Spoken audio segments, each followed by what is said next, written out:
안녕하세요. 네, 반갑습니다. 네, 와 이게 되게 가깝네요.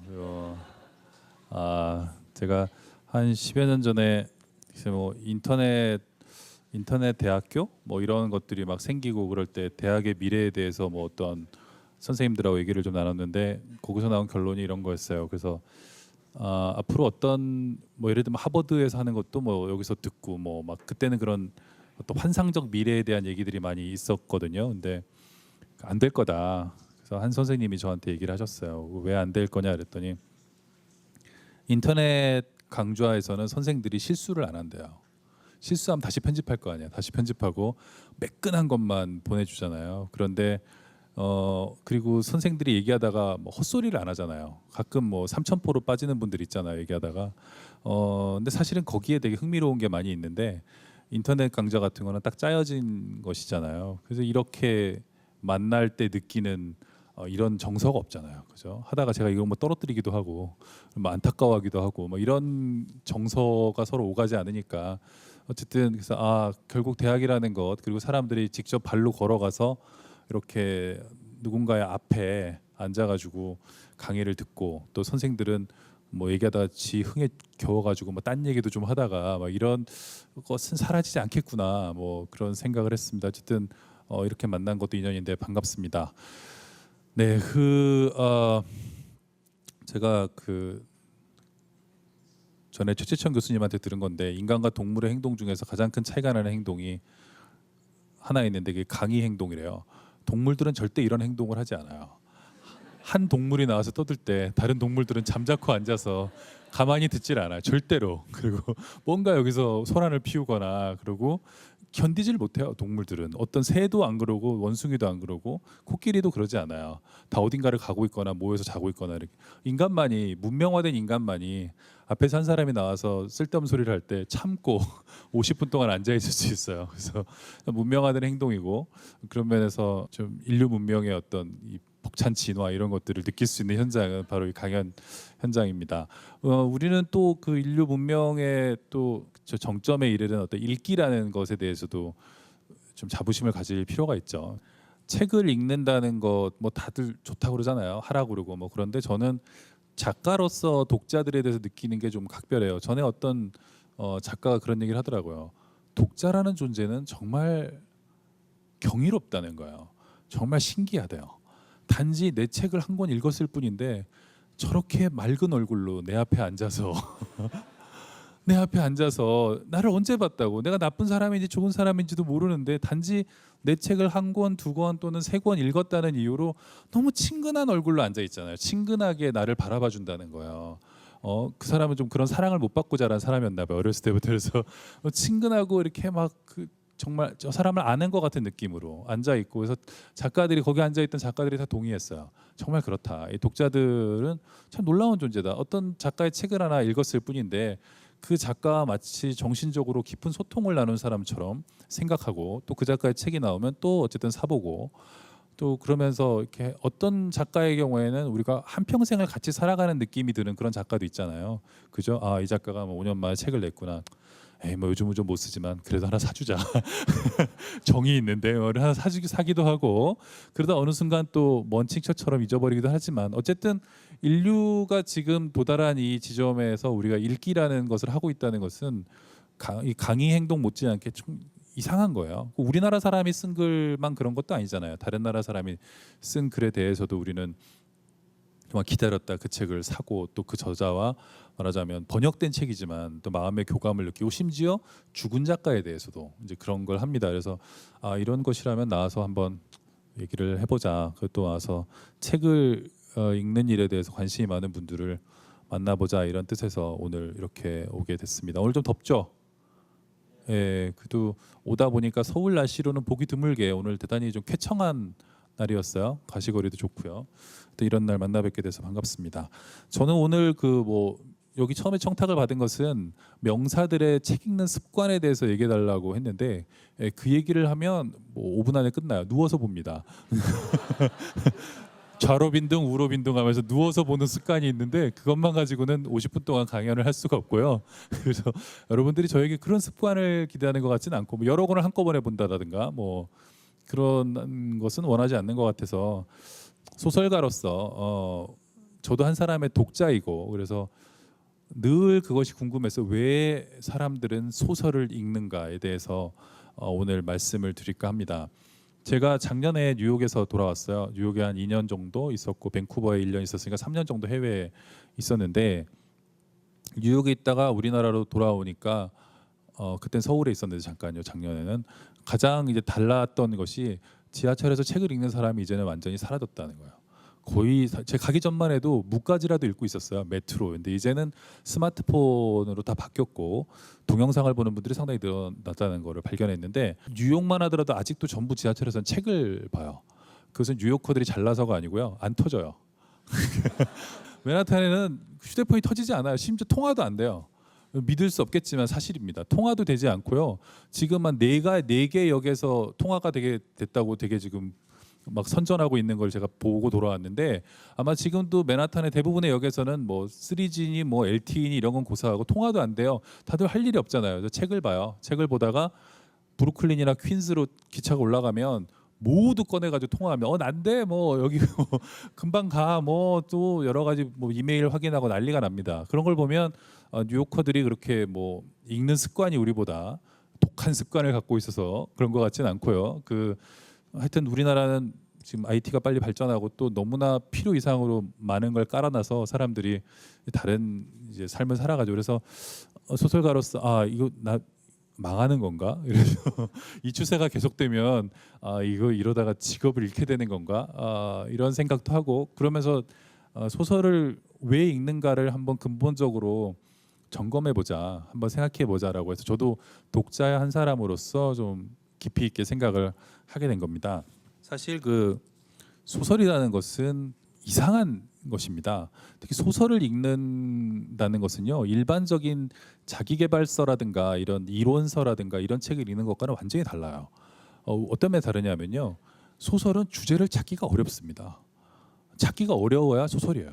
근데 예를 들면 자기계발서들은 제목부터 주제를 암시하고 있고 읽어보면 그 내용에 부합하는 내용이 있어요.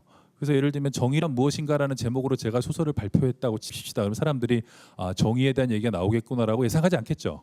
그죠? 제목은 저래도 딴 얘기일 거야. 또 사람 죽이고 뭐 어쩌고 그럴 거야. 또 뭐 이상한 얘기 나오겠지. 내가 속을 줄 알고 이렇게 봅니다. 왜냐하면 우리는 그런 훈련이 돼 있어요. 그 제목이 전부가 아니라는 거. 소설은 그것보다 더 많은 얘기가 있다는 걸 알고 있습니다만 아침형 인간 같은 자기계발서 많이들 사셨죠? 안 산 분들 많아요. 그때 100만 부가 넘게 나갔어요. 근데 그 책은 그야말로 제목이 전부죠. 제목이 아침형 인간 그리고 광고 카피가 전부예요. 책 읽어보시면 알 수 있습니다. 아침에 일어나면 성공한다 이런 거예요. 아침에 일어나면 성공하고 아침에 일어나는 사람들이 뭐 부지런한 새가 뭐 이런 뭐 있는데 거기 보면 광고 카피가 지금도 기억이 나요. 고층 아파트에서 내려다보면 고급 승용차부터 먼저 주차장을 빠져나간다 이런 카피가 있었어요. 이게 암시하는 바는 분명하죠. 그렇죠? 그래서 성공한 사람들은 아침에 일찍 일어나는 사람들이다. 그러니까 너희도 아침에 일찍 일어나라는 건데 저도 혹해서 샀는데요. 그래서 읽어보고서는 당했다는 느낌이 들어요. 왜냐하면 아침에 일찍 일어났기 때문에 고급 승용차를 타는 사람이 됐을 수도 있지만 고급 승용차를 타는 사람들이 일찍 일어나는 것 그럴 수도 있잖아요. 회사의 사장님들 아주 잠이 없어요. 그 회사의 높은 데로 올라갈수록 잠이 없고 회사에 일찍 나옵니다. 일찍 나와서 자기 회사 하나 만들면 아주 일찍 나와요. 이 사람들은 누가 늦게 오는지 봐야 되니까요. 일찍 나와서 어떤 놈이 늦게 오나 다 봅니다. 그러니까 이 인과관계는 입증되지 않아요. 그 책을 보면. 하지만 그 책은 하여튼 시종일관 분명한 메시지를 가지고 아침에 일찍 일어나야 성공한다는 얘기를 해주죠. 대부분의 자기계발서 또는 이론서, 사회과학 서적들이 그런 식으로 우리에게 분명한 메시지를 주는 반면 소설은 그렇지가 않아요. 소설은 메시지를 찾기가 어렵습니다. 소설은 예를 들면 죄와 벌 같은 소설을 우리가 본다고 칩시다. 근데 라스콜리니코프라는 좀 또라이가 나오죠. 이 또라이는 나폴레옹이라는 프랑스의 이 혁명 영웅에게 마음을 빼앗긴 나머지 이 문제를 골똘하게 생각합니다.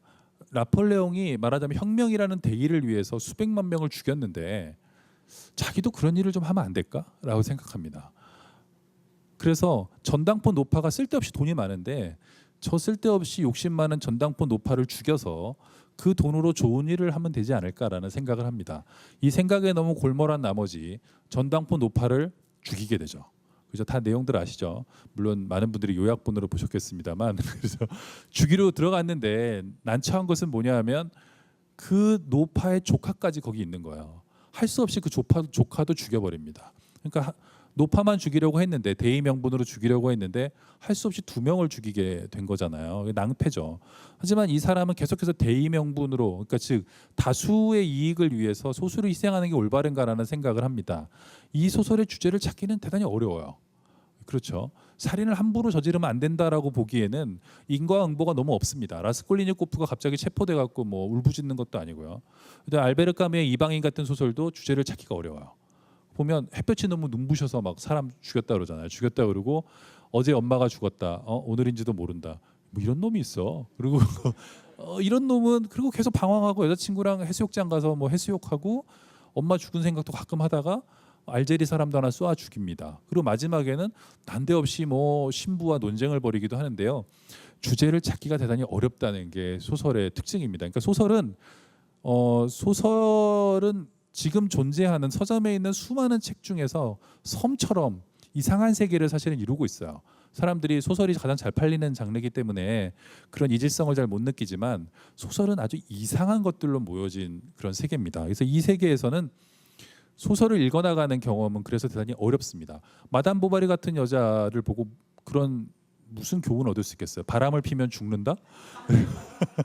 안나 카레니나 귀부인은 귀부인답게 살아야 한다? 그리고 가진 것에 만족하라? 이런 결론을 우리가 명심보감 수준의 결론을 끌어낼 수도 있습니다만 그래가지고는 정말 수능도 통과 못해요. 그래가지고 그 정도 수준의 주제를 파악해서는 안 됩니다. 그래서 옛날에는 소설이라는 것은 금지해야 된다고 생각했던 사람들이 많았어요. 왜? 읽어보니까 교훈을 모르겠어요. 돈키호테 교훈은 뭡니까? 주제는 뭐예요? 돈키호테. 돈키호테라는 미친 사람, 거기도 좀 미친 놈이 나오는데요. 이 사람은 기사도 소설을 너무 많이 본 나머지 모험을 떠나기로 마음을 먹습니다. 근데 뭐 별로 집에 장비가 없다 보니까 대충 이렇게 긁어 모아가지고 말을 나가게 되는 말도 없어가지고 뭐 이상한 그 로신한테라는 비루 먹은 이런 노새 비슷한 걸 데리고 나가게 되잖아요.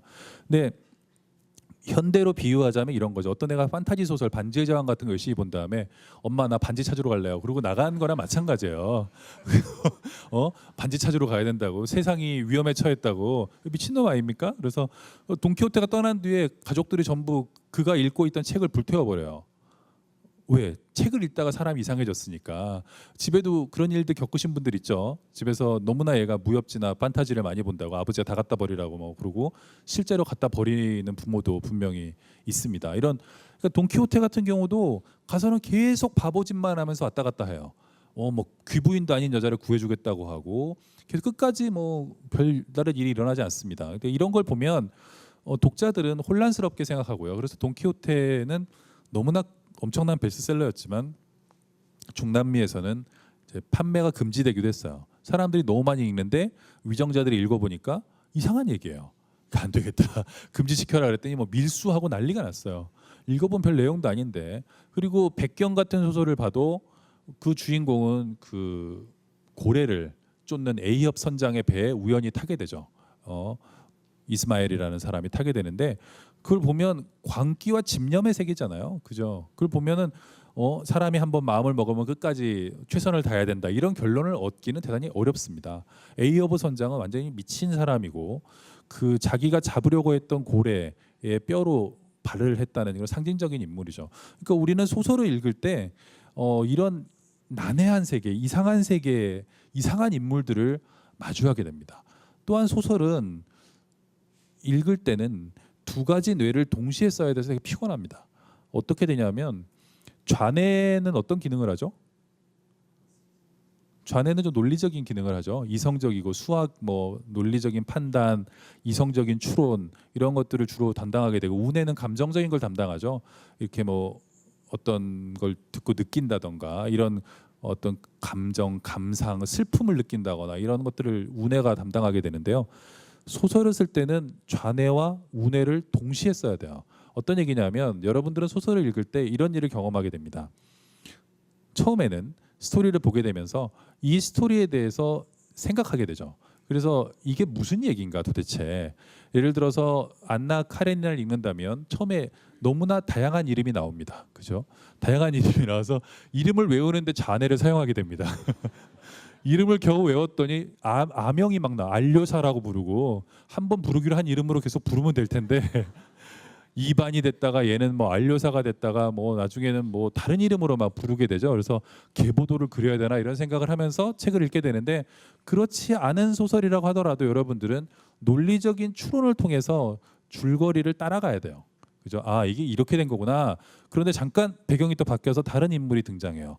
그러면 아까 걔는 어떻게 갔지? 잊어버리지 말아야지. 그랬다가 나중에 뭐 이거는 뭐 1Q84 같은 걸 읽어도 그렇게 되는 거예요. 두 얘기가 이렇게 계속 번갈아 가면서 나오니까 그 전 이야기를 기억하고 있어야 그 다음 이야기를 따라갈 수가 있죠. 아, 얘가 그 세 번째 개구나. 이 능력이 마비된 할머니들은 드라마 볼 때 맨날 그러시죠. 쟤 죽지 않았냐? 그리고 아, 할머니 회상이에요, 회상. 아, 쟤는 지난해에 죽었는데. 그래서 아니면 아유, 쟤는 왜 또 쟤랑 결혼해? 쟤는 저를 결혼했는데 재혼이에요, 할머니. 이렇게 얘기를 해줘야 되는데 따라갈 능력이 없어요. 그리고 복잡한 이야기가 되면은 흥미를 잃고 할머니들은 코를 골고 주무시게 됩니다.